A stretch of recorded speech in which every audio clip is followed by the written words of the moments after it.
ça après, tout le monde aura les infos. Ok, très bien. Bon bah écoute Marie, sans plus attendre alors, quand tu veux. Merci beaucoup, merci. Donc bienvenue à celles d'entre vous qui êtes là pour qu'on discute un petit peu de quoi faire et ne pas faire. Alors, je ne sais pas si j'ai beaucoup de choses à vous dire de ne pas faire, mais pour les candidatures de MCF, moi je vais plutôt vous parler de un petit peu de stratégie. Des choses à faire pour mettre en avant, enfin mettre en valeur votre candidature. Et John Eric ensuite vous parlera un peu des choses factuelles, les trucs à pas rater l'ordre dans lequel il faut procéder. Donc pour les candidatures, et peut-être tu vas parler un peu de la qualif aussi, je sais pas. Ça marche. Pour les candidatures, donc sur Odyssée, vous aurez une présentation un petit peu de cette plateforme par John Eric, mais du coup, on vous demande de joindre un certain nombre de pièces à votre candidature. Donc il vous faut le diplôme, c'est-à-dire votre thèse, une pièce d'identité, le rapport de soutenance et ce qu'ils appellent la présentation analytique. Et je vais un petit peu me concentrer là-dessus. En gros, c'est une sorte de CV long, de CV allongé, si vous voulez, qui décrit un peu plus précisément que juste un CV ce que vous faites. Et je vais vous montrer un exemple du mien avec en gros qu'est-ce qu'on met dans ce CV analytique et comment on fait pour valoriser ce qu'on a fait sans être non plus complètement indigeste. Ou en gros, c'est ça l'idée, c'est de continuer à être lisible, de pas en dire trop, de bien être assez précis, assez précise, assez clair, et tout en restant factuel. J'ai déjà entendu des collègues me dire des choses comme là, je suis en train de relire un dossier de candidature et on a l'impression que cette personne genre fait une psychothérapie ou enfin vous voyez genre explique trop, genre donne trop d'informations et c'est vraiment pas ce que vous voulez faire. Vous voulez rester factuel et clair. Voilà. Et du coup, si je vous partage le mien, tac, je crois que c'est comme ça. Je sais pas ce que vous voyez. Mais ça a l'air d'être ça, top. Ok. Alors du coup, il y a des grandes sections qui sont obligatoires. En gros, il va falloir que vous sépariez bien la partie enseignement et la partie recherche. C'est ça l'idée principale. Et que ce qui est spécifique par rapport à un CV normal, c'est que vous allez avoir des petits paragraphes explicatifs, donc vraiment rédigés, qui ont cette tête-là. Donc moi, ça s'appelle synthèse des activités d'enseignement et synthèse je crois, synthèse de la recherche, voilà, synthèse des activités de recherche, où là, c'est vraiment rédigé. Et c'est ces parties-là qui sont les plus stratégiques, qui sont les plus difficiles, c'est les plus tricky, on va dire, puisque il faut voilà réussir à être hyper clair et concis et en même temps vous avez besoin de surtout pour la partie recherche évidemment de parler de votre recherche quoi. Donc ça vous voyez que pour la mienne ça fait 5 bons paragraphes. Donc c'est quand même il faut rentrer un peu dans les détails. Mais voilà, sans être complètement, focalisez-vous sur votre recherche et surtout, qu'est-ce qui dans votre recherche va être pertinent pour les postes auxquels vous candidatez. Donc il y a l'idée que si vous voulez, vous êtes et à quel moment de votre doctorat sur la linguistique, j'avais fait un CV analytique un tout petit peu différent pour les postes qui étaient plutôt fléchés traduction par exemple que les postes qui étaient fléchés linguistique. Donc il y a l'idée que vous pouvez un peu influencer, y compris dans la partie synthèse de l'enseignement, vous pouvez mettre davantage l'accent sur certains aspects de vos enseignements ou de votre recherche. Voilà, donc si je repars depuis le début, en gros, les grandes sections, les sections importantes, pardon. Donc, situation actuelle, vous dites où vous en êtes de votre parcours. Souvent, vous êtes à Terre ou Prague une fois que vous avez soutenu votre thèse. Les affiliations, c'est votre laboratoire et puis si vous faites partie de sociétés savantes. Les qualifications que vous avez demandées et obtenues, Et là, vous avez une version très courte, en gros, du CV, si vous voulez, thématique de recherche, donc c'est que des mots-clés. Et ensuite, les postes précédents, donc là, ce serait votre CV euh, de professionnel, quoi. Donc, moi, il n'y avait pas grand-chose à l'époque, mais c'est comme ça. Euh, Ensuite, vous avez une partie formation, donc là, c'est vos études supérieures. Je suis remontée oui, c'est ça, jusqu'au début de mes études supérieures, par exemple. Après, enfin, vous n'avez pas besoin de remonter plus loin non plus. Et alors ça, c'est la partie un peu pénible, je trouve, pour le fait d'être bien précis et factuel sur vos activités d'enseignement, arriver à décompter les heures que vous avez fait le plus précisément possible. Alors après, c'est pas. Là, j'ai mis à la demi-heure près, c'est peut-être un peu exagéré. Mais l'idée, c'est de pouvoir parler des cours que vous avez donnés et en quoi. Enfin, mettre en avant le fait que vous avez. Enfin, les cours que vous avez donnés et, si possible, en lien, encore une fois, avec la fiche de poste. Donc, essayez d'être bien précis et précise sur les cours qui seraient pertinents pour vous de mettre en avant, de mettre en valeur. Pour là où vous candidatez. Du coup, en pensant bien à séparer les niveaux, donc à préciser à quel niveau vous avez enseigné, les différentes matières, et pour chaque matière par niveau, euh, faire un résumé succinct du programme, donc pour dire ce que vous avez déjà eu l'occasion d'enseigner. Voilà. Dans cette partie activité d'enseignement, ça peut être pertinent si assistant, assistante, etc. Et du coup, pour cette synthèse, cette partie-là de la synthèse, dont je vous disais que c'était la partie un peu pénible, enfin, c'est tricky plutôt, euh, bien arriver à expliciter. En fait, vous voulez montrer aux gens qui vont vous lire que vous avez compris que le métier d'enseignant-chercheur, c'est un métier double, du coup, et que vous arrivez à faire des liens entre votre recherche et votre enseignement. Donc, si déjà dans cette rédaction-là, vous arrivez à faire des liens, en fait, ça va devenir intéressant pour les personnes qui vous lisent si vous arrivez à faire ces liens entre, bah voilà pourquoi c'est important, enfin voilà ce que je peux apporter moi, voilà ce que ma personne, ma candidature apporterait à votre département, à votre équipe.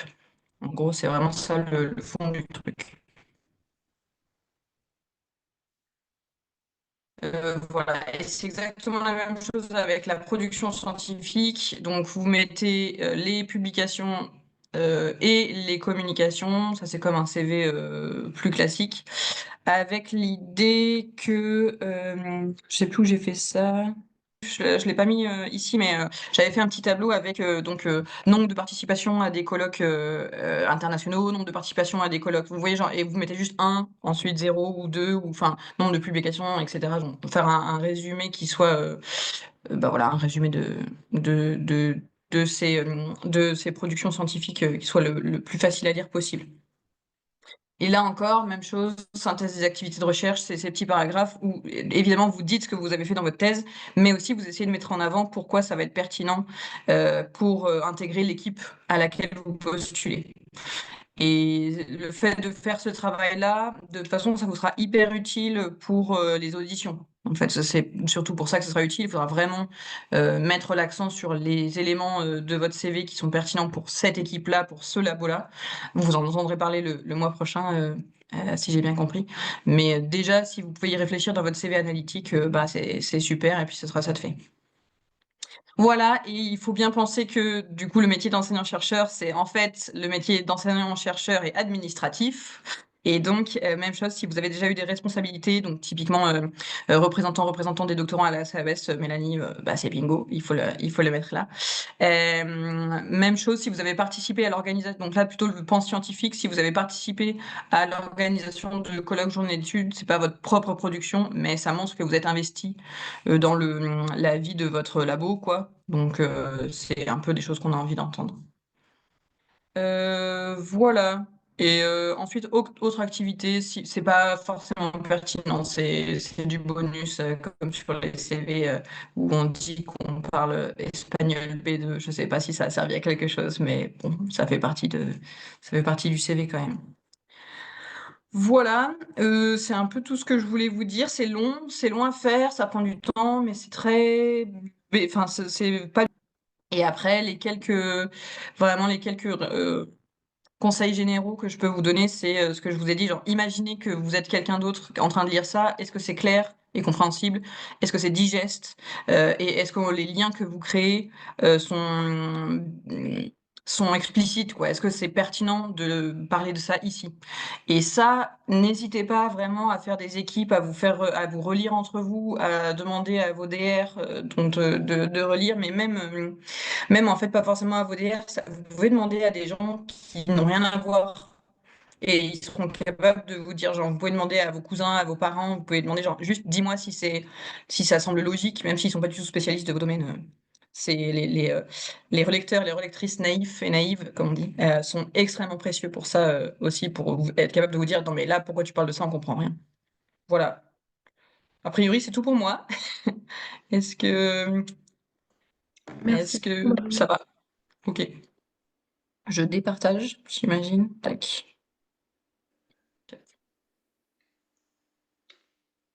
C'est Merci facile. Marie. Euh, j'ai mon exemple de CV analytique. Je vais aussi vous montrer un diapo. J'ai mon exemple de CV analytique également. Donc, si vous pouvez, on pourra en discuter. En gros, on a un CV analytique en termes de format, on a un CV analytique qui se ressemble, Marie et moi. Vu qu'on a tous les deux été recrutés, on peut espérer que c'est un format qui fonctionne. Euh, N'hésitez pas à me contacter. En tout cas, je parle pour moi, mais à me contacter si vous voulez mon CV analytique. Je vous le fournis en PDF sans aucun problème ou même en format Word. Comme ça, vous pouvez vous servir un peu de la base si ça vous intéresse. On pourra revenir dessus un peu plus en détail dans les questions si soit si on a le temps avec toi, Marie, euh, Ouais, d'ici la fin. Sinon, moi, je peux ouais, aussi vous répondre à un certain nombre de vos questions. Et également parce que j'ai fait partie de comité de sélection et que donc j'ai un peu le regard de la personne qui lit, qui reçoit les CV analytiques et qui les dispatche, parce que j'étais vice-président de la comité de sélection, qui les dispatche aux collègues qui vont les relire et rapporter dessus. Pareil sur les qualifications, hésite pas. Une chose qui est absolument essentielle, sur laquelle Marie a insisté, elle a raison, c'est qu'il faut absolument être le plus clair possible. Tout CV qui a des ambiguïtés ou des choses qui sont vraiment un peu ou qu'on on comprend pas trop, où on doit vraiment fouiller le CV pour chercher l'information, c'est de la captatio malevolentiae plutôt que de la captatio benevolentiae, si vous voulez. Bon, je vais passer du côté de la chose plus administrative peut-être. Je vais partager moi aussi mon écran. J'espère que vous voyez tout comme il faut. Euh, Première chose, c'est qu'une candidature au poste de maître de conférence, ça se prépare en deux temps. Voilà, le premier temps est le temps de la qualification, le second est le temps de la candidature à proprement parler à des postes spécifiques. Et ça, il y a des temporalités un tout petit peu différentes, mais ça commence en gros en septembre, l'année de votre soutenance ou l'année suivante,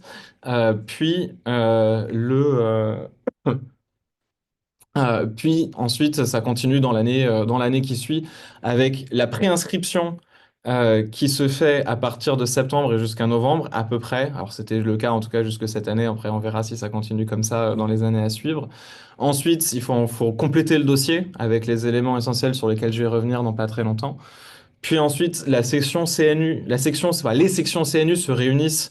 Pareil, ça, je peux vous en parler un petit peu parce que ça vient de se passer pour les études anglophones. C'était la semaine dernière. Euh, et ensuite, tout ça passe d'abord par la DGRH, puis ensuite par la section CNU, puis ensuite retourne à la DGRH pour les résultats finaux, qui tombent normalement entre fin février et fin mars. Alors là, la date officielle de rendu, c'est quelque chose comme le 25 mars pour cette année, ce qui est assez tard par rapport à la campagne synchronisée qui se termine le 4 avril. Bon, ça, c'est des teething problems liés notamment à Odyssey, parce qu'on a eu un certain nombre de soucis de ce point de vue-là. Deuxième temps, donc, de la candidature pour un poste de maître ou de maîtresse de conférence, c'est la candidature à proprement parler via la plateforme Odyssée que je vous présenterai rapidement dans quelques instants. Et chose à savoir, il y a deux types de postes. Les postes qui sont dits au fil de l'eau et les postes qui sont dits au sein de la campagne synchronisée. Les postes au fil de l'eau, ils peuvent arriver un peu à tout moment. Alors sur Galaxy, et je suppose que c'est la même chose sur Odyssey, vous pouviez mettre des alertes pour que à chaque fois qu'un nouveau poste, une nouvelle fiche de poste arrive, à chaque fois qu'une nouvelle fiche de poste arrive, étant donné les critères que vous donnez, par exemple, section 11, études anglophones, vous receviez un email vous disant, bah, il y a un nouveau poste mis en ligne, etc. Les postes au fil de l'eau, il y en a assez peu, mais il y en a. Donc c'est non négligeable de garder un œil sur Odyssey ou Galaxy. Il y a certaines universités qui ont l'habitude de mettre des postes un peu en avant ou un peu en amont de la campagne synchronisée. C'était le cas notamment de l'université Paris-Cité il y a pendant plusieurs années. Je ne sais pas si c'est le cas cette année, parce que il y a deux postes, mais vais vous les montrer. C'était le cas pendant plusieurs années. Ils faisaient la campagne à peu près un mois avant. Pour des raisons qui m'échappent un petit peu, mais c'est ce qui était décidé en centrale donc au niveau de la présidence d'université et des DRH de l'université. Donc c'était comme ça, garder un œil, mais la plupart des postes tombent pendant la campagne synchronisée qui commence soit fin février, soit début mars, et qui se termine soit fin mars, soit début avril. La campagne synchronisée, elle dure un mois, quasiment jour pour jour. Cette année, du 4 mars au 4 avril. Euh, donc vous créez un compte sur Odyssey, vous déposez vos candidatures, vous faites votre travail, ce travail-là pendant le mois de candidature. Ensuite, une fois que les candidatures sont closes, il va y avoir les réunions de comité de sélection. La première réunion qui se fait d'habitude, en gros, si ça se termine, pardon. Si la campagne se termine début avril, les premières réunions vont avoir lieu fin avril, peut-être début mai, et les auditions, qui sont la deuxième réunion, auront lieu théoriquement 2 semaines plus tard, ou au minimum 2 semaines après la, la, la première réunion. Alors ça, c'est ce qui est censé être fait, ça l'est pas toujours, mais normalement c'est comme ça que c'est censé être fait, c'est 2 semaines environ plus tard. Une fois que vous avez passé une audition, le comité de sélection établit un classement. Et ce classement, il est envoyé, donc il est validé d'abord par, enfin, le comité de sélection vote dessus. Ensuite, il est envoyé aux instances de l'université qui, en conseil académique, le signent et le valident. Tant que le conseil académique n'a pas validé le recrutement, il n'est pas officiel et effectif. Donc, vous allez avoir normalement, quand ça se passe bien, des informations de la part de comité de sélection quand vous êtes classé. Néanmoins, c'est sous réserve de validation du conseil d'administration de l'université. Donc, tout ça est en fait sont un peu des informations euh, pas tout à fait officieuses, enfin, officieuses ou en tout cas non confirmées. Pareil, si vous avez suivi les affaires autour du wiki, le wiki de la section 11 met en ligne les informations et met systématiquement sous réserve de validation du CA parce que c'est comme ça que ça se passe. Les résultats deviennent officiels à partir du moment où ils sont déposés sur Galaxy, enfin Galaxy maintenant Odyssey, et ça c'est au mois de juin. Lorsque les résultats officiels sont communiqués, il faut que, si vous avez été classé, enfin, quelle que soit la position dans laquelle vous avez été classé, il faut absolument que vous validiez vos vœux d'affectation. Si vous ne le faites pas, vous perdez le poste. Il faut se connecter sur la plateforme, dire oui, j'ai été classé premier ou première à tel poste, c'est mon vœu numéro 1. J'ai été classé deuxième sur tel poste ou tel poste, c'est mon vœu numéro 2 ou l'inverse. Et ensuite, il va y avoir un jeu de chaises musicales un petit peu qui va se faire. Et bah, potentiellement, le poste sur lequel vous avez été classé deuxième, mais qui était le poste que vous vouliez vraiment, enfin que vous avez classé un dans vos vœux à vous, bah, il va être libéré parce que la personne qui était classée première sur ce poste, elle a eu un autre poste. Enfin, bon, puis il va y avoir un jeu qui va se mettre en place et vous allez finir par avoir l'affectation finale à l'issue de tout ce système-là. Ça prend un peu de temps, c'est un concours de la fonction publique. Vas-y, tu voulais ajouter quelque chose?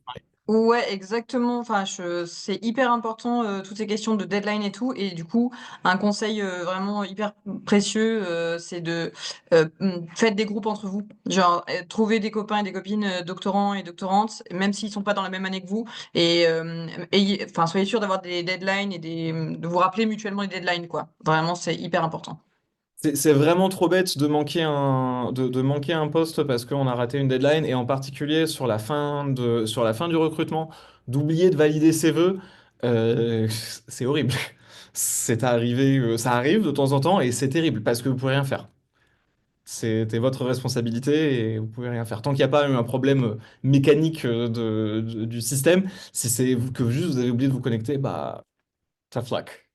Euh, Gardez ça en tête, faites-vous effectivement des reminders de différents points, des différentes dates limites, etc.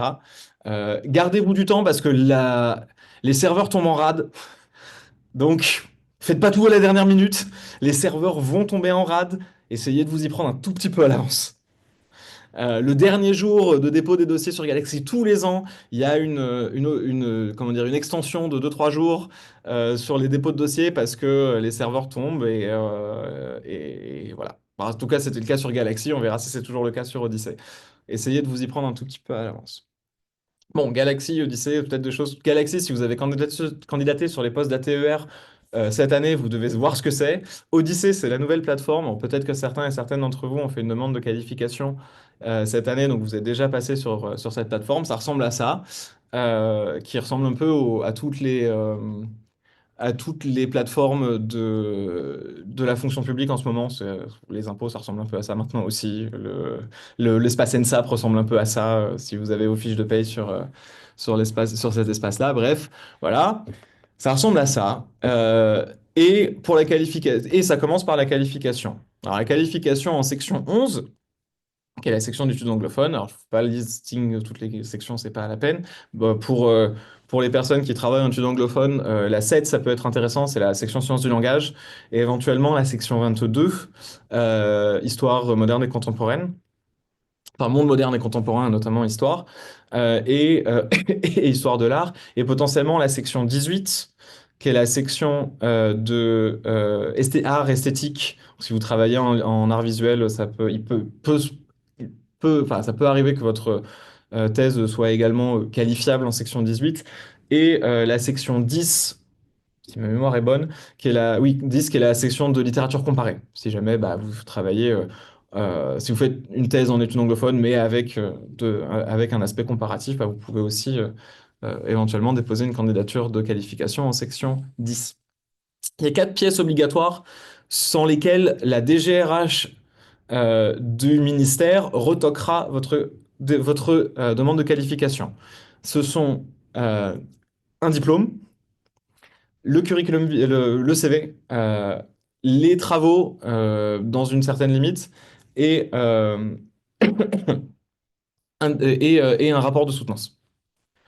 Sauf si vous n'avez pas fait votre thèse en France et que vous n'avez pas de rapport de soutenance, auquel cas il faut fournir un document de votre université qui indique que vous n'avez pas de rapport de soutenance parce que l'université ne fournit pas de rapport de soutenance. Ça peut arriver.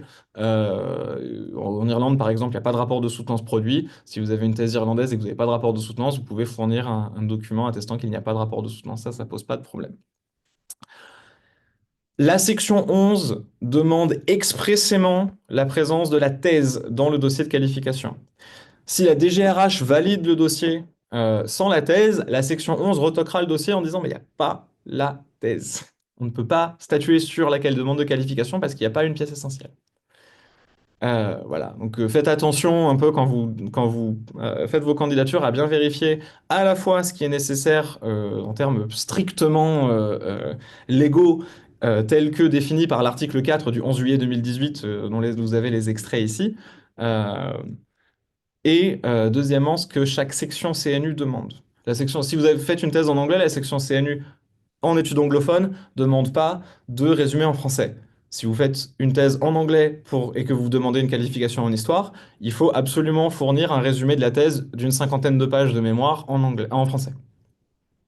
Bref, restez au courant de ce qu'il y a. Pareil, c'est trop bête de rater sa qualification parce qu'il manque une pièce réglementaire. Ou une pièce réglementaire ou une pièce exigée par la section. Dans Odyssey, pour vous faire qualifier, ça va ressembler à ça. Vous allez aller dans procédure et vous allez normalement avoir un encart qualification. Alors moi, je ne l'ai pas a priori parce que j'étais hors du calendrier de qualification. Peut-être que c'est parce que je suis déjà qualifié et que du coup, ça compte pas. Mais... En tout cas, vous devriez avoir un encart qualification dans lequel vous pourrez déposer les éléments nécessaires. Enfin, vous pourrez remplir le formulaire, etc. Odyssey centralise un certain nombre de pièces. Contrairement à Galaxy, où à chaque fois que vous faisiez une nouvelle candidature, il fallait remettre une nouvelle pièce dans la machine, là, Odyssey centralise un certain nombre de pièces. Donc, vous allez pouvoir faire ça, vous pouvez pouvoir les déposer directement et les joindre normalement à la candidature après coup. Alors, j'ai pas pu tester tout ça parce que pour le moment, il n'y a aucune candidature ouverte.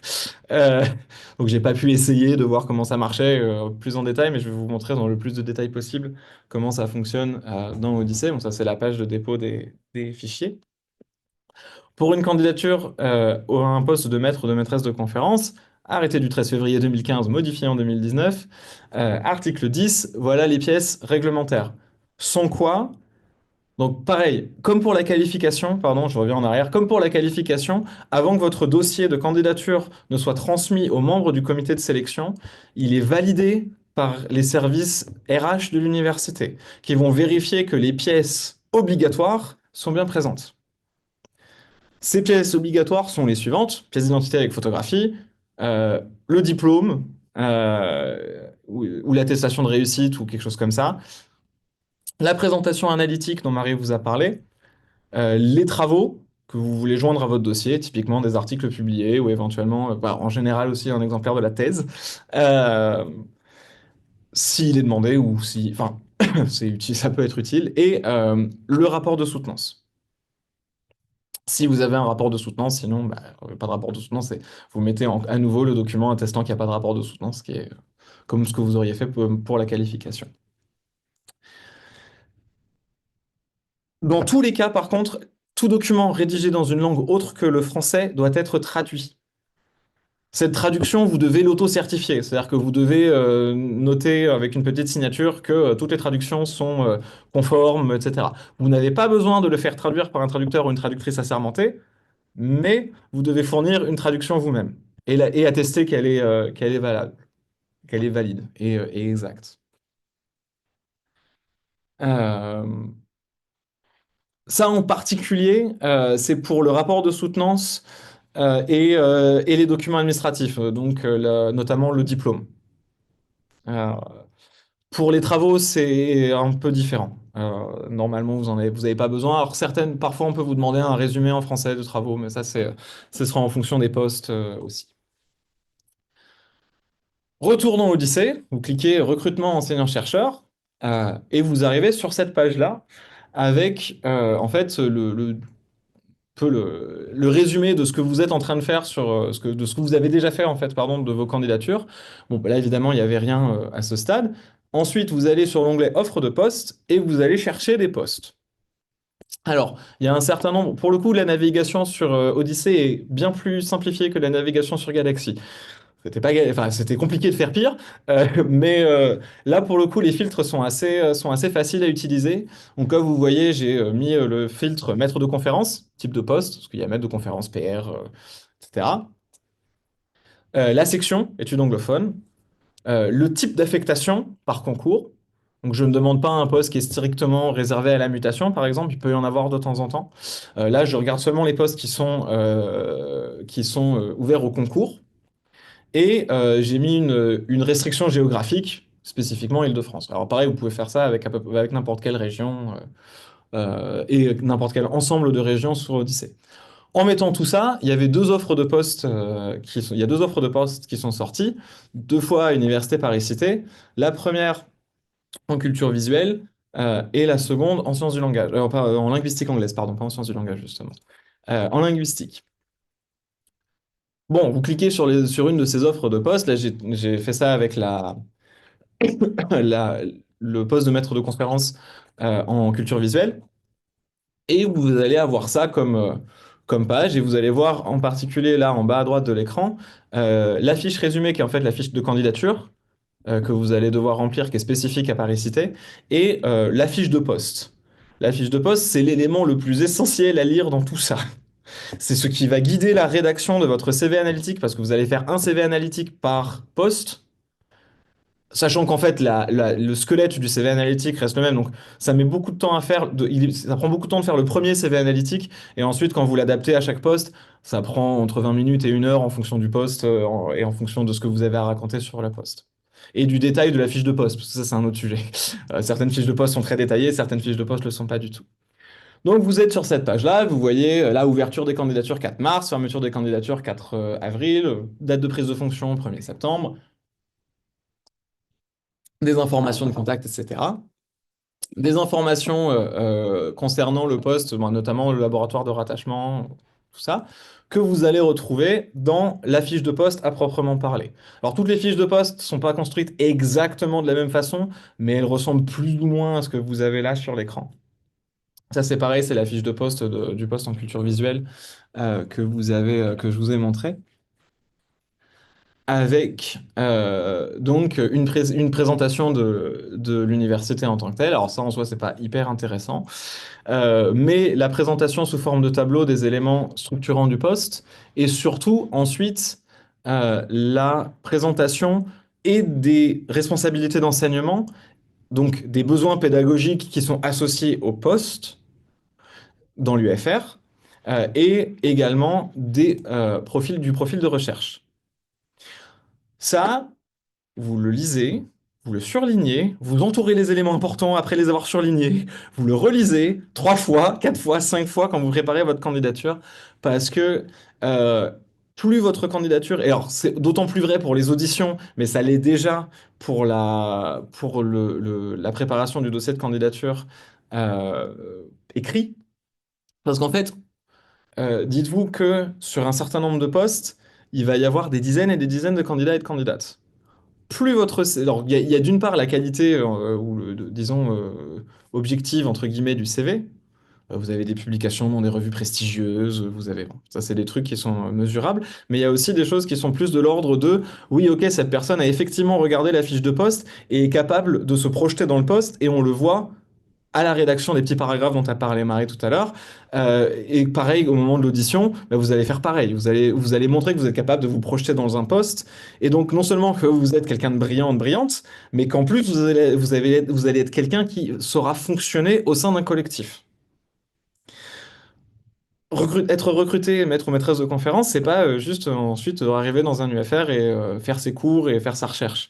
C'est fonctionner avec des collègues. C'est être capable de comprendre des enjeux euh, politiques au sein d'une institution, au sein d'une discipline, de comprendre des enjeux de structuration des maquettes, de fonctionnement spécifique du public d'une université donnée.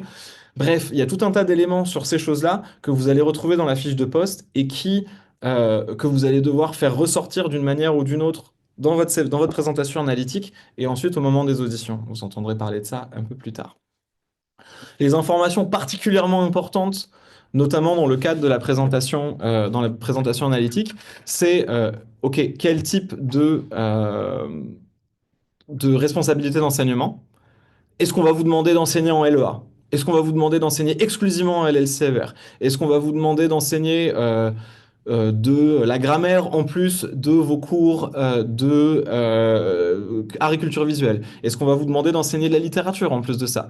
Est-ce qu'au contraire, on va vous dire, bah, il n'y a pas de besoin est-ce qu'au contraire, on a des besoins en traduction spécifiquement, en plus des besoins Bref, tout ça, c'est des choses que vous allez devoir intégrer dans la façon dont vous allez ensuite rédiger votre CV analytique pour pouvoir dire, ah bah regardez, en traduction, j'ai une expérience de telle chose, j'ai mis tel truc en place pour résoudre tel problème pédagogique que j'avais dans le cadre d'étudiants de licence L1, L2, L3 ou de master ou peu importe, qui ont un profil similaire éventuellement aux étudiants et aux étudiantes qu'il y a dans l'université où vous candidatez. Deuxième point important et même type de construction rhétorique, le profil de recherche.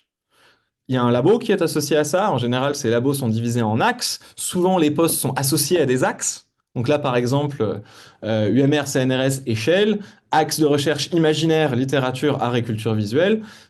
Il y a un descriptif.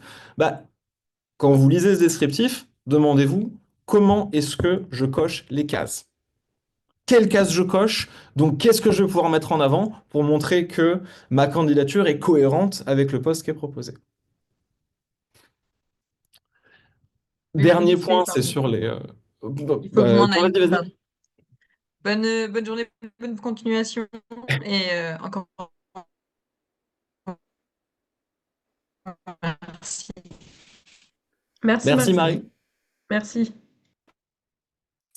Donc, et dernier point, ça c'est Marie vous en a parlé aussi sur la question de responsabilité administrative. Là encore, quand on recrute quelqu'un en comité de sélection, on recrute un collègue ou une collègue, quelqu'un qui devra prendre sa part des responsabilités collectives qui sont inhérentes au bon fonctionnement de toute institution. Euh, donc, gardez ça en tête. Et si vous avez une expérience administrative, même légère, hein, ça peut être, enfin, je veux dire, ça peut être représentant et représentant des doctorants. C'est pas léger d'être représentant et représentant des doctorants du tout. Mais si vous avez, je sais pas, par exemple, été coordinateur ou coordinatrice d'une UE quand vous étiez à TER, bah mettez-le. Indiquez que du coup vous avez coordonné une équipe, que bah, ça a pris du travail, machin. Enfin, ce sont des choses qui montrent que vous avez conscience de ce qui se fait et de ce qui doit se faire dans une université en termes de responsabilité collective et que vous serez prêt à prendre votre part de ce travail-là. Donc c'est moins important peut-être au stade de la candidature papier, ça l'est par contre dans le cadre des auditions. Euh, bon, vous avez vu la fiche de poste, vous dites ok, ça c'est pour moi, j'y vais. Bon, vous allez remplir un formulaire qui ressemble à peu près à ça, ou en tout cas qui sur Galaxy ressemblait à ça. Alors, vous remplissez un formulaire sur Galaxy, c'était juste un certain nombre de points que vous remplissiez dans des cases en ligne. Donc, à voir si c'est comme ça sur Galaxy. Je n'ai pas pu aller suffisamment loin parce que les postes n'étaient pas ouverts à ce moment-là. Mais vous allez ensuite recevoir un résumé de la candidature qui ressemble à peu près à ça, qui rappelle en fait des points essentiellement administratifs.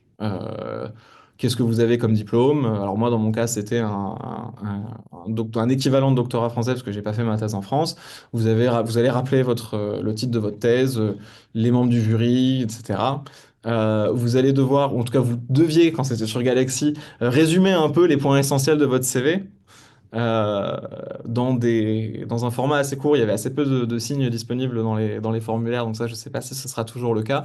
Mais ensuite, vous allez recevoir a priori un document comme ça, qui est donc en fait officiellement un acte de candidature.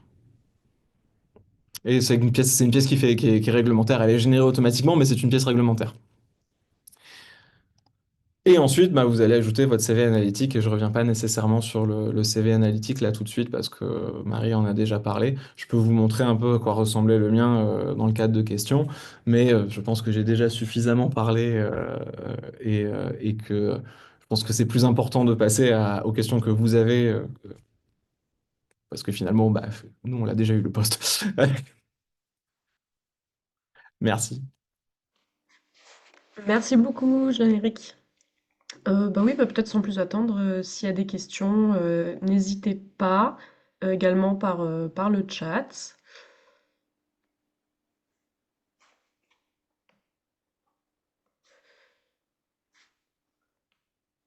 Oui, il y a Laura Oui, qui lève la merci main. beaucoup. J'aurais une question sur le nouveau calendrier qui est à attendre du coup maintenant pour l'envoi des dossiers de qualification. Et du coup, est-ce que tu aurais des conseils sur combien de temps à l'avance y prendre pour une soutenance, comment bien anticiper tout ça maintenant avec ce nouveau calendrier qui a l'air un peu plus complexe? Ouais, en fait, on revient en fait au statu quo ante du calendrier de qualification. C'est-à-dire que, bah, notamment, moi j'ai été qualifié en 2020, 2019, à la session 2020. Donc j'ai déposé mon dossier de qualification en décembre 2019. La date limite pour déposer son dossier était mi-décembre. Donc il fallait avoir tous les documents réglementaires d'ici à mi-décembre. Donc notamment le rapport de soutenance, qui est en général le truc qui prend le plus de temps à arriver, puisque c'est relativement, notamment quand c'est des rapports de soutenance français, c'est relativement long. Ça Ouais. fait souvent entre, disons, 5 et 25 pages, euh, Mhm. en fonction des soutenances et des directions. Donc, il est possible de soutenir, en gros, jusqu'à la veille plus ou moins du dépôt des dossiers, à partir du moment où on a un président ou une présidente de jury qui est suffisamment réactif ou réactive pour envoyer le dossier, pour envoyer le rapport après. Euh, pour être large, soutenir entre mi-novembre et début décembre, c'est pas mal. Là encore, ça veut dire qu'en gros, on considère qu'il y a 2 semaines pour obtenir le rapport de soutenance et en général, ça se fait assez bien. Par Ah contre, ce oui, qui est d'accord. plus Donc c'est pas possible, en termes de mois, quoi. Faut pas attendre. Enfin, moi, j'ai aucune idée. On n'a pas besoin d'attendre plusieurs non, mois pour non, avoir le rapport. c'est Ok, la, c'est la, rassurant. Ok. non, non, normalement, le rapport de soutenance arrive relativement rapidement. Et d'autant plus que enfin, les collègues présidents et présidentes de jury de thèse savent notamment quand arrive la période de qualification et donc savent que c'est d'autant plus important d'avoir les documents nécessaires à temps pour pouvoir compléter le dossier de qualification. Donc, euh, le plus tôt est le mieux dans le premier semestre, ou même ou le semestre précédent, ou en tout cas, plus c'est tôt, plus il y a la tranquillité de savoir qu'on a 2 mois pour que le document arrive et que s'il y a un souci, on peut se retomber un peu sur ses pattes, mais quelque chose qui se fait d'ici à disons, la première semaine de décembre, si ça arrive. En général, enfin, si ça retourne sur le calendrier qui était avant, je crois que la date limite était entre le 15 et le 20 décembre pour déposer les dossiers en ligne. Donc quelque chose qui est 2, 3 semaines avant ça, et normalement, ça pose pas de problème. Ok, donc c'est pas une source d'inquiétude majeure, quoi. Faut pas se. Ça devrait pas, bon, ça demande Ça un devrait pas minimum de l'être. suivi. Enfin, ça demande quand même un Hmm. minimum de suivi. C'est-à-dire qu'il faut Ouais. quand même, il faut intimer peut-être à son directeur ou à sa directrice de thèse que a besoin du document le plus vite possible. Et le directeur ou la directrice ira sans doute voir le présidente de jury pour demander quelque chose. Bon, voilà, plus c'est tôt, plus c'est facile. Mais souvent, les soutenances se font, en fait, enfin, si vous regardez le calendrier de soutenance, une énorme portion des soutenances qui se fait entre le 1er novembre et la mi-décembre. Merci beaucoup. Pas de souci. Merci beaucoup. Je crois que Farouk a une question. Oui, merci. Donc, merci pour toutes ces explications. J'avais une petite question. Quel est, votre avis, le critère le plus important pour la commission de sélection? Ça dépend des postes. Fondamentalement, ça dépend des postes. Ça dépend des institutions, enfin, ça dépend des types d'universités. Et pour certains postes, par exemple, peut-être dans une université d'un peu plus petite taille où il va y avoir et de la LEA et de la LLCE, la polyvalence de l'enseignement, ça peut être fortement valorisé. Euh, Dans d'autres universités, il va y avoir des comités de sélection qui feront plus attention à un profil de recherche dit d'excellence. En fait, c'est là aussi où il faut essayer de comprendre un peu la nature du poste. Euh, ça se verra dans une certaine mesure dans la fiche de poste, la façon dont la fiche de poste est rédigée, et un peu en faisant des recherches sur les institutions. Mais je ne suis pas convaincu qu'il y ait une règle générale de ce point de vue-là. Euh, dans l'idéal, il faut avoir un dossier d'enseignement varié et une expérience de recherche raisonnable. Après, chaque fiche de poste chaque département va avoir ses priorités. Qui sont de l'ordre de la politique, pas de la politique scientifique d'une part et des besoins pédagogiques d'autre part. Là, c'est un peu hors de votre contrôle. Euh,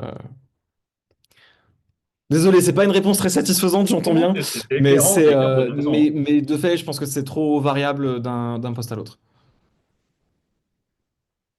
D'accord, une petite dernière question seulement.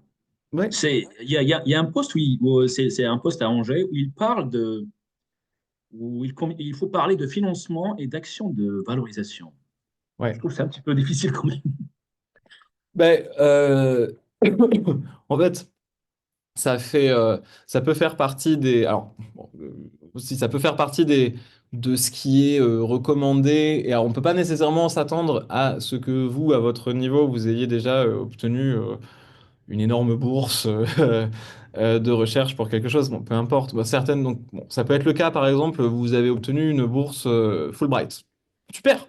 Ben voilà, ça, c'est une manière facile les guillemets que je peux mettre autour de ce terme dans le cas présent, de montrer que vous êtes capable d'obtenir de l'argent, de candidater sur un appel à projet pour obtenir de l'argent, Donc ça donne des gages de ce côté-là. Et d'un autre côté, dans la présentation de vos travaux de vos synthèses de recherche ou du type de recherche que vous souhaitez faire, vous pouvez aussi mentionner dans le CV analytique, ah bah oui, par exemple, ça pourra faire l'objet d'un dépôt de projet ANR jeunes chercheurs, jeunes chercheuses, ou bien d'un dépôt ANR projet de recherche collaboratif, ou bien d'un dépôt de projet de recherche du Conseil de l'Europe. Enfin, il y a il y a différentes façons de tourner un peu la chose. Et sur la valorisation, bah, c'est pareil, peut-être que vous avez écrit pour le blog La vie des idées. Ça, c'est de la valorisation de la recherche, c'est enfin, c'est d'aller chercher vers l'extérieur. Peut-être que vous avez participé à du commissariat d'exposition. Peut-être que vous avez fait une université populaire. Peut-être, en fait, il y a tout un tas de façons de montrer comment on peut s'engager vers de la valorisation. Euh, et bah, fatalement, on ne peut pas s'attendre à ce que vous ayez tout fait. Mais s'il y a ça dans la fiche de poste, essayez de réfléchir à la façon dont vous pourriez faire ça et et l'avoir un peu en note d'intention dans le CV Analytics. Et gardez en tête que ça, c'est potentiellement quelque chose qu'on n'atteindra pas nécessairement en détail au stade de dépôt de dossier de candidature écrit, mais que ça peut faire l'objet d'une question dans le cadre de l'audition. Ouais. Auquel cas, il faut avoir sa réponse. Enfin, là, pour le coup, il faut avoir préparé Mais au un moins, il faut minimum le montrer dossier. qu'on est capable, quoi. Pardon? Et au moins, il faut montrer qu'on est capable. C'est ça. Que vous savez que vous avez des idées de direction possible. Bon, je sais pas, pareil. Enfin, je sais pas si l'université d'Angers a un IDEX. IDEX, institution d'excellence, je crois que c'est le. Mais c'est un label qui est donné par l'État à un certain nombre d'universités qui ouvre la possibilité d'avoir certains financements sur un budget spécifique. Les projets qui s'appellent notamment Émergence. Bah, s'il y en a un, vous pouvez dire, bah voilà, moi, j'ai telle idée, ça pourrait marcher dans un projet Émergence. Donc, faites vos devoirs. Par ailleurs, ça veut dire aller Merci. chercher un peu sur l'institution. Ouais, Et c'est là encore sur le dossier rédigé, c'est une chose, mais sur l'audition, c'est là que ça va jouer, sans doute plus. très bien, merci. Merci beaucoup. Amélie, si vous voulez prendre la parole.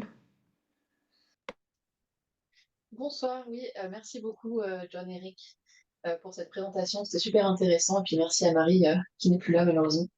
J'avais une question qui est un petit peu TMI.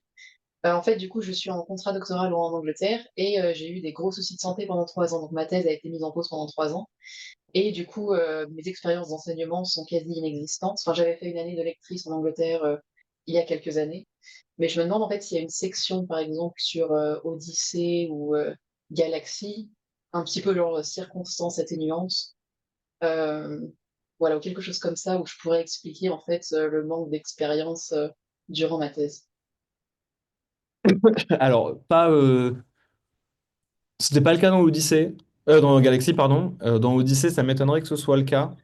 Ça peut être quelque chose qui fait partie d'une présentation enfin, d'un passage dans la, dans la présentation analytique. Après, bah, vous n'avez pas le contrôle sur comment ça s'est pris en compte par le comité de sélection ou par la section CNU.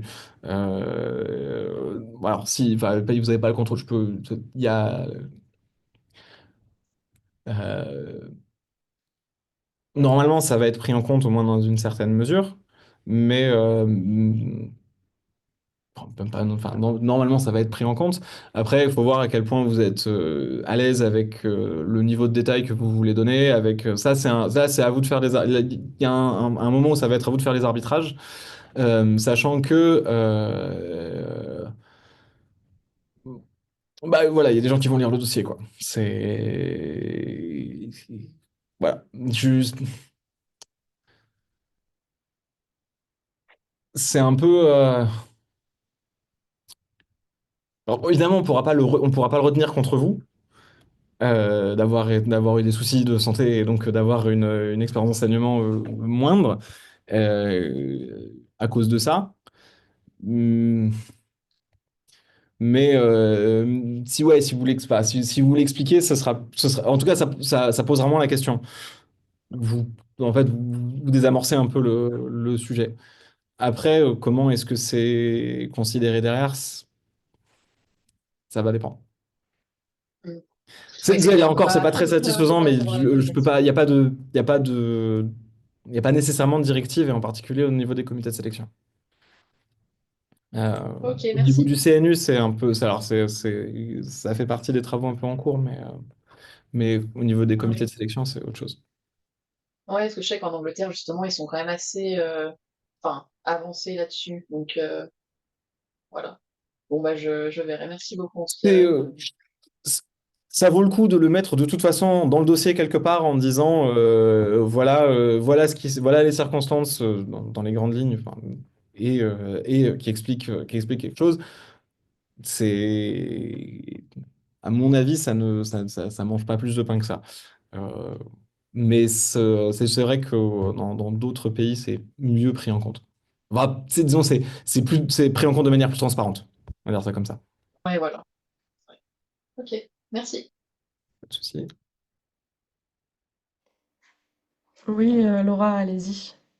Oui, c'est un peu lié, mais il n'y avait pas eu quelque chose qui était une déclaration de la section concernant la prise en compte des RQTH, situation de handicap. Enfin, je me demandais si ça pouvait pas amener un peu enfin, des Alors, pistes peut-être. oui, c'était le cas. C'est une motion qui a été. Enfin, il y a une motion qui avait été votée si je me souviens, je devrais le savoir parce que j'y étais. C'était au moment de la session RIPEC.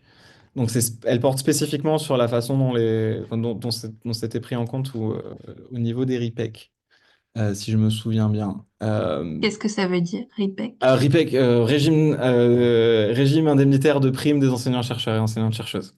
Ça, c'est quelque chose auquel, en tant que doctorant et doctorante, vous n'avez pas droit. Mais qui sont des choses qui sont. C'est une part variable de la rémunération des enseignants-chercheurs et enseignantes-chercheuses. Bon, ça, c'est un peu autre. Ça nous emmène dans d'autres choses. Je vais essayer de retrouver la motion parce elle a dû circuler sur la.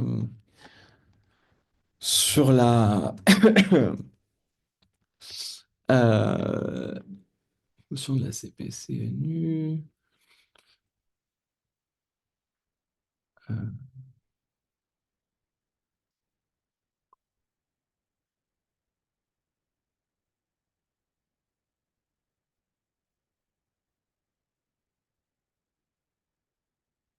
Je retrouve pas la motion en question.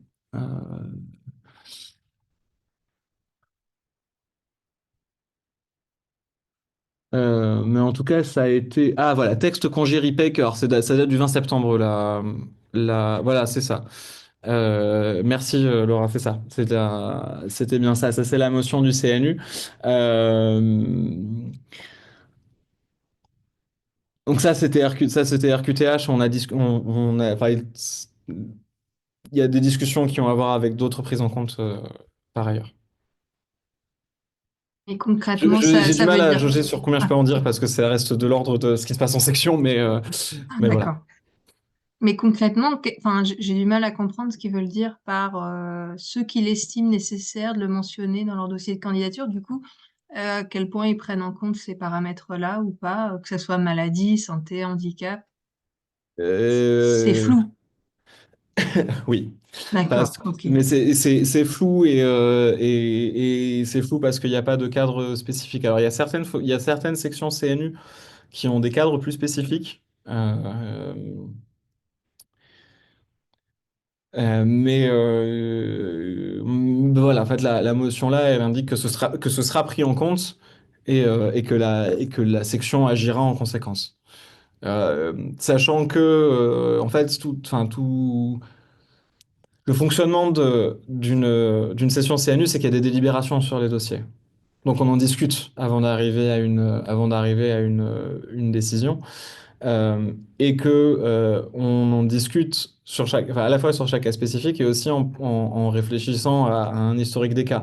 Donc si on a décidé une chose pour un cas, en général, on va décider quelque chose d'équivalent pour la suite. Il y a un effet de dépendance de chemin de ce point de vue-là.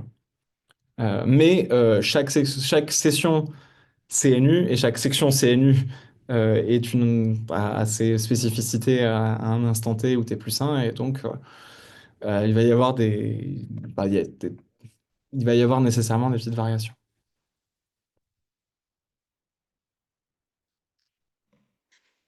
Merci beaucoup. Est-ce qu'il y a d'autres questions? Oui, quelqu'un a levé la main, je ne vois. Oui, C'est Oui. Laura.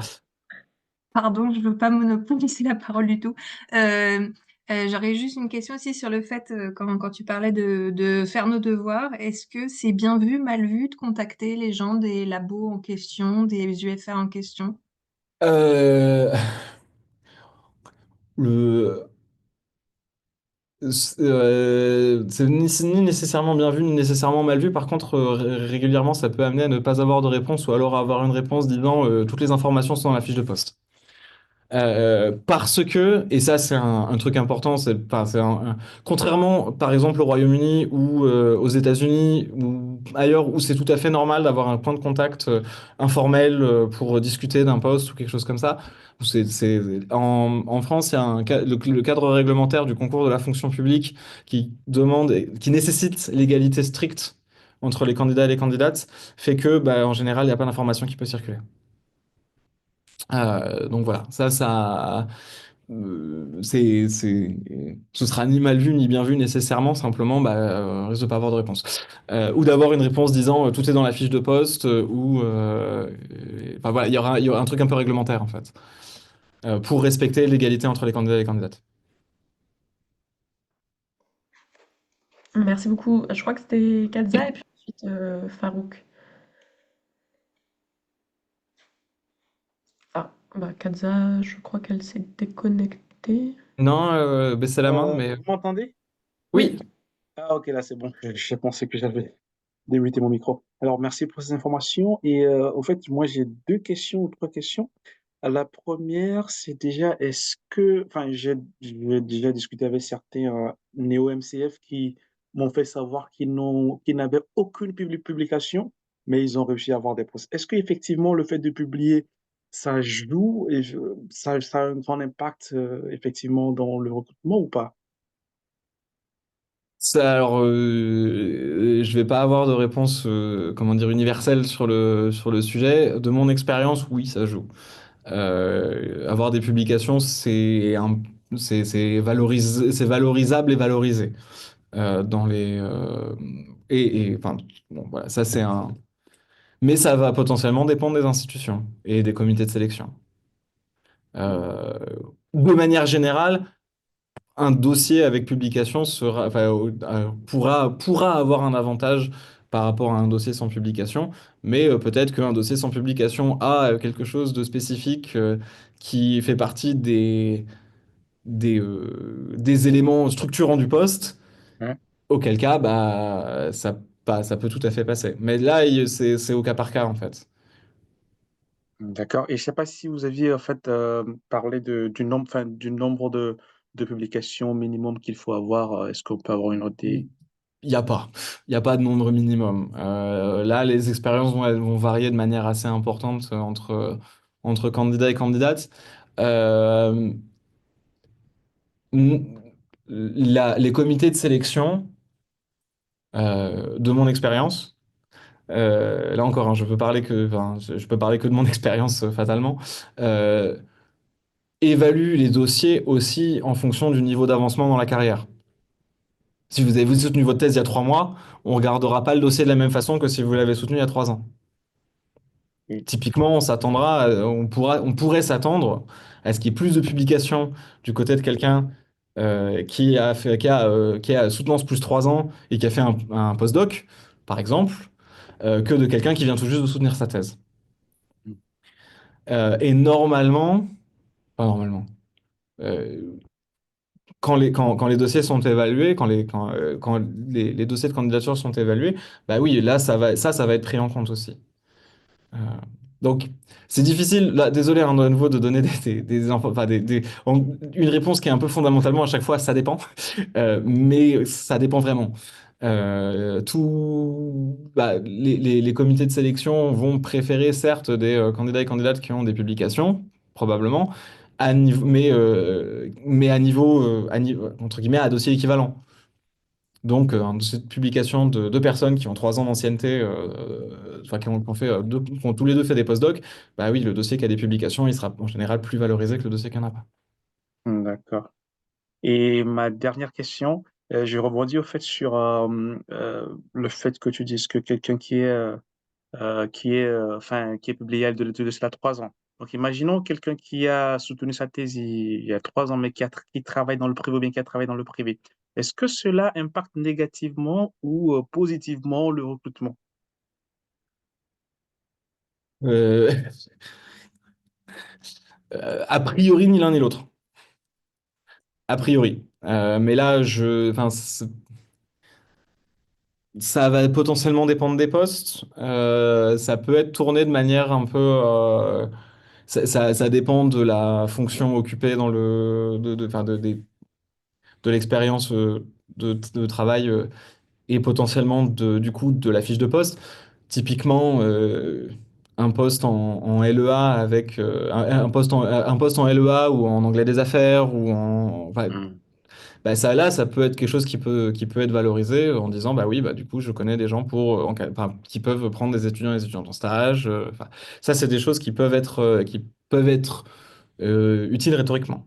Ouais, ouais, je vois. Après, je peux pas donner, enfin, là, je pourrais pas donner de règle générale non plus. Désolé, D'accord. Merci beaucoup. pas de souci. Oui, Farouk avait levé la main aussi. Oui, ma question était, est-ce qu'on a la chance d'avoir enfin, est-ce qu'on peut avoir un poste de FCF si on n'est pas professeur agrégé? Oui, c'est mon cas. Euh, Alors, j'ai un profil un peu particulier parce que j'ai fait ma thèse à l'étranger. Euh, mais, euh, mais oui, oui, il y a des collègues qui n'ont pas l'agrégation, qui sont recrutés à des postes de maître et de maîtresse de conférence. Après, l'agrégation, ça peut être un plus, euh, mais ce n'est pas une condition sine qua non. Différents comités de sélection vont prendre la présence ou l'absence d'agrégation, vont en tenir compte un peu différemment. En tout cas, on peut pas vous opposer on peut pas vous dire bah on peut pas vous dire que vous aurez pas de poste parce que vous n'êtes pas agrégé. Enfin, on peut pas vous dire qu'on refuse que votre candidature est pas assez bonne parce que vous n'êtes pas agrégé. Ça ne fait l'agrégation est un concours de l'enseignement du secondaire et il ne fait absolument pas partie des prérequis du supérieur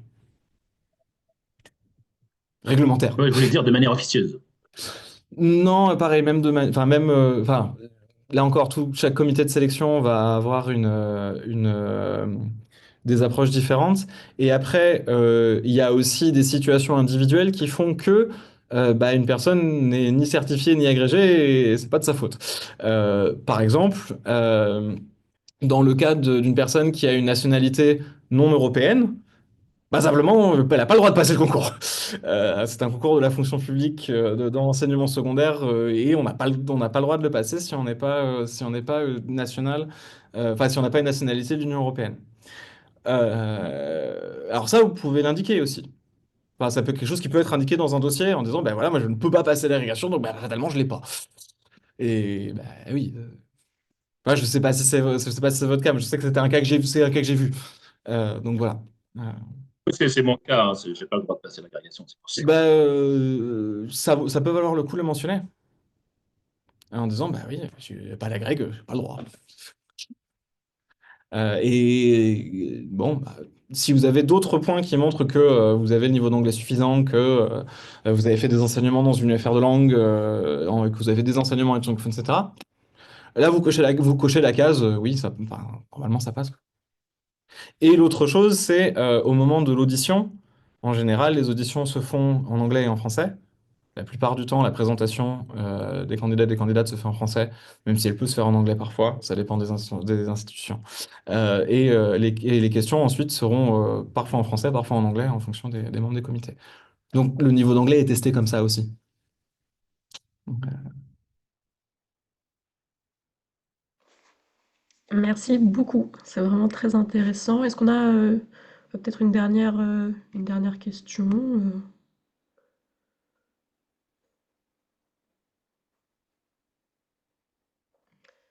De toute façon, comme je disais au début, on va mettre ça en ligne. Oui, Laura. J'aurais une dernière question. Sur les travaux à ajouter au dossier de qualification, donc, tu as indiqué dans la limite de 3 documents. Quels documents est-ce que tu Euh, conseillerais? C'est des articles, c'est des extraits de la thèse, c'est alors, la de thèse entière est l'inédit? une pièce obligatoire pour la D'accord. section 11. Donc, de toute Ah oui, oui, façon, c'est pas, vrai. pas besoin de remettre des extraits puisqu'elle est déjà là dans son entièreté. Alors, ça peut être un article qui a déjà été publié. Ça peut éventuellement être une communication. Ça peut être enfin, voilà, ça peut être, c'est des choses qui attestent des travaux qui ont été effectués. Voilà, ça peut, enfin, Pas de stratégie particulière. euh, ça dépend potentiellement de ce qu'il y a à voir après, enfin, en fonction disons, de la temporalité qui suit la thèse ou du rapport de soutenance. Par exemple, un rapport de soutenance qui soulève des points critiques en disant bah cette thèse, la thèse d'un bon niveau, mais il y a des points fondamentaux de méthodologie ou des points fondamentaux dans l'analyse de certains éléments qui sont problématiques. Ça peut arriver d'avoir ça dans son rapport de soutenance. Bah, une publication qui montre que ça a été corrigé, ça permet de montrer une progression ça permet de montrer une progression dans le dossier. Donc si potentiellement on peut se dire c'est un peu faible, bah s'il y a une publication ou quelque chose qui montre que ça a été pris en compte, corrigé, etc. Bah ça joue en la faveur du candidat ou de la candidate. Mais ça dépend, et là ça va vraiment dépendre des situations entre les personnes qui font leur première demande de qualification, des personnes qui ont soutenu leur thèse récemment, des personnes qui font qui ont vu leur qualification refusée, puis qui font une nouvelle demande de qualification. Là, enfin, c'est tout un tas de situations un peu variées.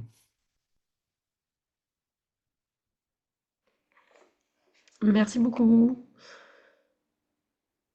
Alors, est-ce qu'il y a la question finale, la dernière question?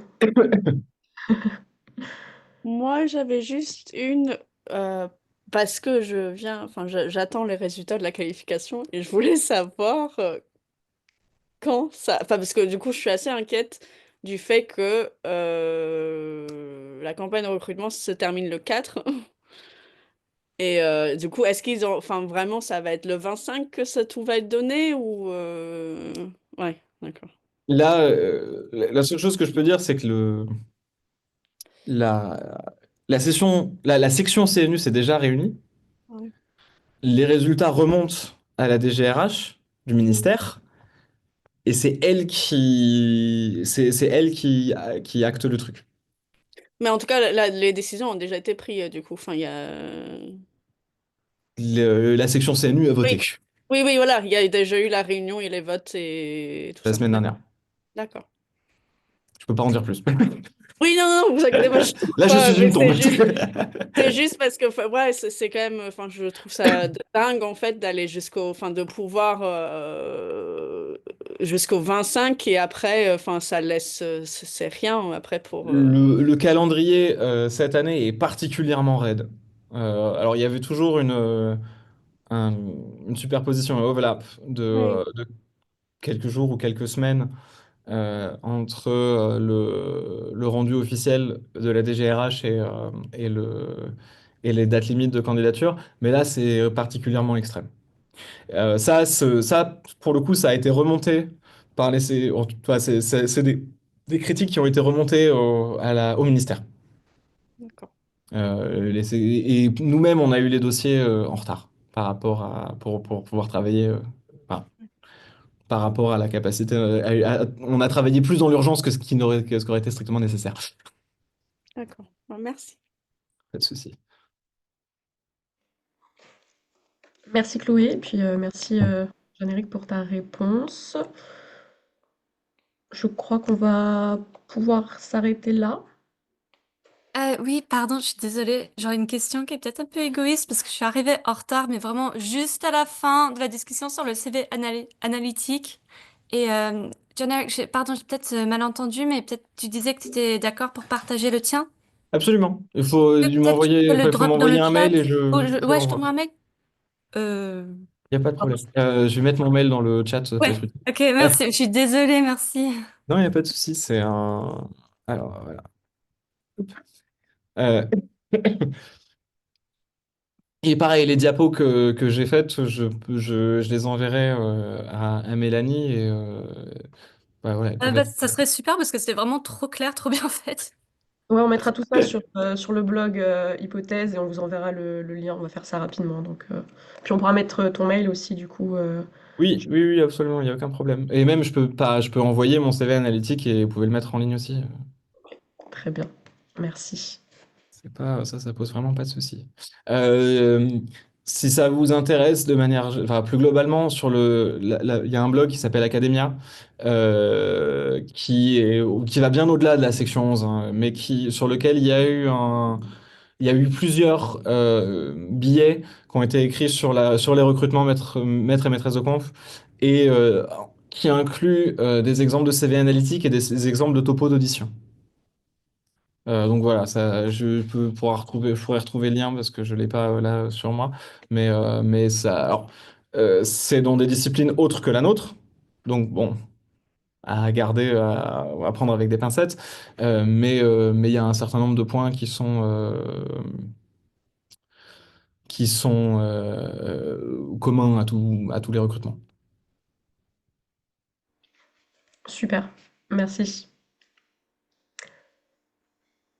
Alors, je vous propose, je vais arrêter l'enregistrement maintenant, s'il n'y a plus d'autres questions. Mais vraiment un grand merci à toutes et à tous de vous être connectés.